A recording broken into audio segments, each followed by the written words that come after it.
Alors, dans cette vidéo, on va voir comment on peut trier un tableau. Trier puis filtrer, c'est pas la même opération. Filtrer, ça veut dire qu'on choisit des éléments puis on les enlève ou on les met ailleurs dans une autre liste. Trier, c'est réordonner. Ça voudrait dire qu'on pourrait prendre nos nombres puis les mettre du plus petit au plus grand, mettre les mots par ordre alphabétique. On pourrait prendre des objets puis les ordonner dans la liste pour qu'ils soient selon un certain nombre de points, ou ordonner, toutes mettre les carottes ensemble ou les poireaux ensemble, peu importe, ou les orques ensemble ou les dragons ensemble. Donc, on peut réordonner. Si je regarde ici, j'ai 3 tableaux encore. On va filtrer de différentes manières. Donc, première des choses qu'on voudrait faire, c'est utiliser une méthode qui n'est pas la boucle for cette fois-ci. Il y a une méthode des tableaux qui est beaucoup plus efficace qui s'appelle sort. Donc celle-là, il faut l'apprendre par cœur. Tableau de mots, point sort. Puis cette fonction-là, elle prend une fonction en paramètre. Donc ça, on n'a pas vu beaucoup en JavaScript, mais on peut mettre des fonctions qu'on appelle anonymes. Donc c'est une fonction qu'on met en paramètre comme ça. C'est la même chose que si j'avais dit function trié par mot, puis que j'avais replacé le nom ici. Donc, vous pourriez, si c'est plus propre pour vous, de faire une fonction à part, puis mettre le nom de votre fonction. Mais la fonction sort, elle prend une fonction qui sert à choisir qui va en premier, qui va en deuxième, quand c'est le temps de réordonner les éléments. Donc, soit on vient le mettre comme ça, soit on vient mettre une fonction anonyme. Comme ça. Je vais enlever l'autre. Puis, à l'intérieur, on a, dans notre fonction, 2 éléments. Donc, élément A, élément B. Ce que ça veut dire, c'est que quand ça va être le temps de trier, JavaScript va regarder les 2 premiers éléments, puis là, selon ce qu'on a décidé, ben, il va décider lequel va à gauche, lequel va à droite. Ensuite, il va regarder les 2 autres. Fait à toutes les fois, éléments A et B vont être comparés de cette manière-là. Puis, jusqu'à temps qu'on se rende jusqu'au bout et qu'on ait fini de réordonner tout notre tableau. Donc, par exemple, si j'aimerais, moi, dire, j'aimerais trier les petits mots, puis au début, puis les grands mots à la fin. Donc, j'aimerais ordonner selon, pas par ordre alphabétique, mais par ordre de taille de mots. Donc, je pourrais dire if, else, if, push, else. Bon, il y a trois possibilités quand on fait une fonction de tri. Ben, à ce moment-là, c'est la première condition, c'est si l'élément A, point length, est plus petit que l'élément B, point length, donc la longueur du mot, si elle est plus petite que ça, ben, je vais retourner un nombre négatif. Si ça retourne négatif, ça veut dire que l'élément A va être placé avant, puis l'élément B va être placé après. Donc là, je vais faire la même chose. Si élément A, point length est plus grand que élément B.length, ben, je vais retourner 1 cette fois-ci. Ça veut dire que l'élément A, s'il est plus grand, il s'en va après, puis si B est plus petit, ben, ça se place avant. Puis, dans tous les autres cas, je vais retourner 0. Ça veut dire que les éléments vont rester au même endroit, puis on va passer à l'élément suivant. Et là, je vais regarder log de mon tableau de mots. Du moment que j'utilise sort, ça vient modifier mon tableau. Puis là, vous voyez que tout d'un coup, j'ai un mot à 4 lettres, à 5 lettres, jusqu'à 6 lettres, jusqu'à ce que j'arrive à des mots de plus en plus longs. Ça, c'est une façon de faire, mais la logique est toujours la même. Si ça retourne quelque chose de négatif, l'élément A va être placé avant, puis l'élément B va être placé après. Donc là, si je voulais trier, par exemple, mes tableaux de nombres, c'est exactement la même manière. Vous allez voir que pour placer dans l'ordre alphabétique, presque pareil. Donc, si tableau de nombre.sort, je vais mettre ma fonction à l'intérieur. On n'oublie pas les parenthèses puis les accolades. Puis, dans cette parenthèse-là, je vais avoir élément A et élément B. Ce que je voudrais faire, ben là, j'ai un même principe. J'ai mon if, else, if, et else, ben là, j'aimerais, par exemple, trier de manière décroissante. Ça voudrait dire que j'aimerais les plus grands chiffres au début, puis les plus petits chiffres à la fin. Donc, si élément A, ben là, c'est pas une longueur, c'est carrément un chiffre. Donc, je suis capable de récupérer cet élément-là en premier. Puis ça va regarder lequel des deux. Donc, si l'élément A est plus grand que l'élément B, ben là, j'aimerais retourner moins 1. Ça veut dire que si c'est plus grand, A s'en va en premier, puis B s'en va en deuxième. Donc, return moins 1. Si élément A est plus petit que mon élément B, return 1. Sinon, return 0. Il y a moyen de l'écrire de manière plus concise, mais l'idée, c'est de voir comment ça fonctionne. Le principe reste toujours le même.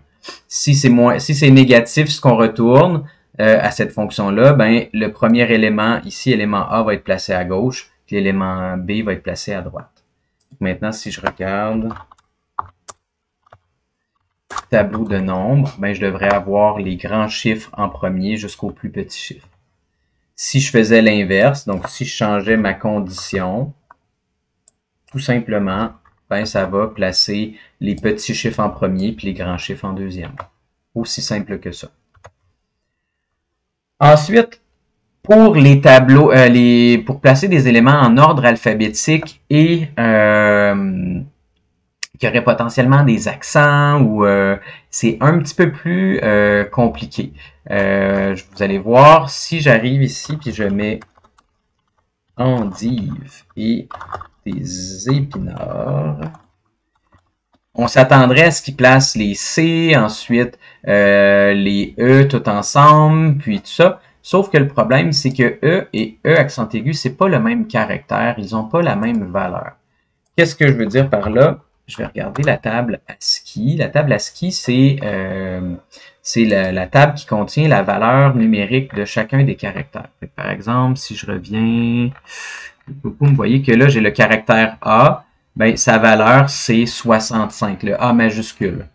Puis le A minuscule, c'est 97. Ça veut dire que si j'avais un mot qui avait des majuscules, ils vont être placés en premier. Puis, un mot qui sera en minuscule va être placé en deuxième. Et les mots avec des accents vont être placés bien à la fin. Okay, donc l'accent, le E accent aigu, c'est 233, va être placé vraiment à la fin.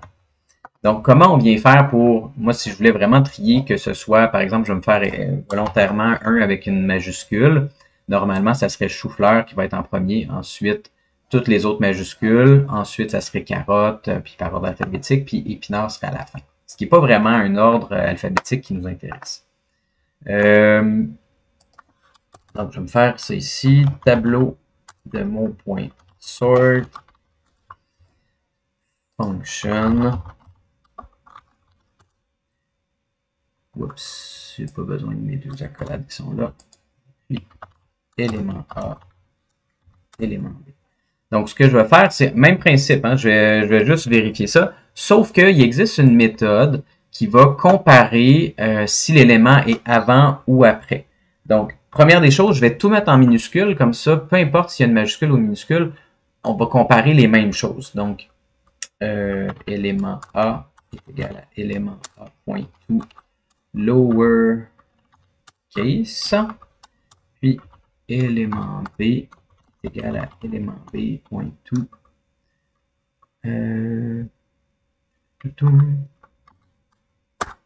lowercase. Donc en faisant ça, maintenant j'ai mes éléments qui sont placés un à la suite de l'autre.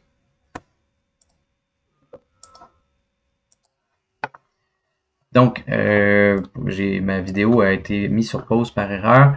Donc, on était ici sur lowercase, ici pour mettre en majuscule puis en minuscule. Donc, ce que j'aimerais faire, c'est comparer les deux. Donc, je vais me faire une variable de comparaison. Puis, je vais utiliser une méthode des chaînes de caractères qui permet de comparer la position entre deux éléments. Donc, élément A. local compare. Puis à l'intérieur, je vais mettre élément B. Qu'est-ce que c'est cet élément? Qu'est-ce que ça fait, cette fonction-là? Bien, ça, dépendamment s'il y a des accents ou pas d'accents, ça va les placer ensemble. Par exemple, les E vont être considérés comme un à la suite de l'autre. Puis le E accent va être placé avant le F, par exemple. Puis, si je fais un console.log de comparaison, ben, on se rend compte que effectivement, ça me retourne 1, moins 1, dépendamment lequel va être placé en avant ou après. Puis, si je regarde ici, puis que je retourne, return comparaison, ben, c'est le même principe. Je retourne 1 ou moins 1 si les éléments sont avant ou après. Puis, ça vient placer mon tableau de mots ici. Maintenant, j'ai bien carotte, champignon, chou-fleur avec un grand C. Donc, toutes les C sont placées ensemble, peu importe s'il y a une majuscule ou pas. Ensuite, endive et épinards sont placés un à la suite de l'autre. Ensuite, toutes les P, puis tomates à la fin. Donc, ça, c'est une autre façon de faire.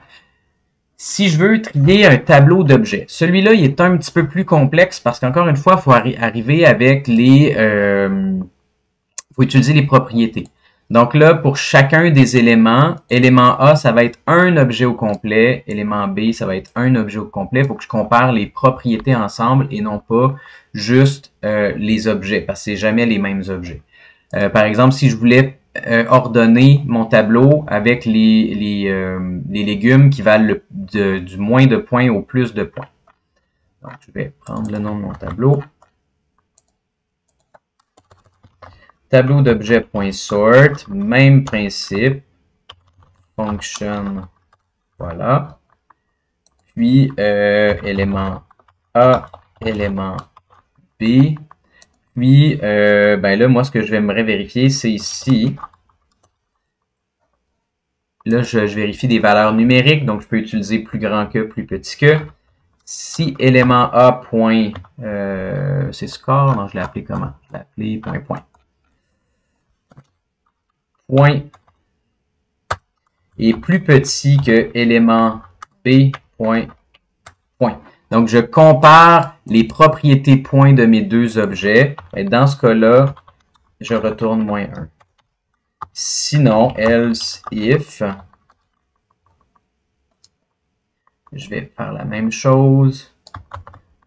Sauf que là, vérifier si c'est plus petit, je vais vérifier si c'est plus grand. Là, je vais faire return 1. Sinon, else return 0. Donc maintenant, j'ai trié mon tableau d'objets selon les points qui sont là. Je vais faire console.log de mon tableau d'objets. Là, on voit que mes objets ils ont été placés, on ne voit pas. Le premier, c'est 5 points, 10 points. Si je tire ça, je peux-tu les voir plus? Non. 10 points, 12 points, 30 points, 34 points.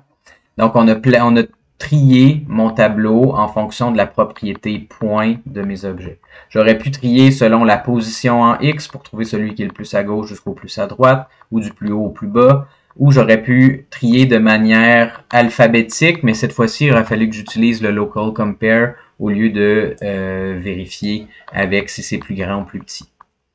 Je vais arrêter la vidéo là, puis dans la prochaine vidéo, je vais vous montrer comment trier un tableau, mais de manière aléatoire, pour brasser un jeu ou rendre le jeu un peu plus différent d'une fois à l'autre.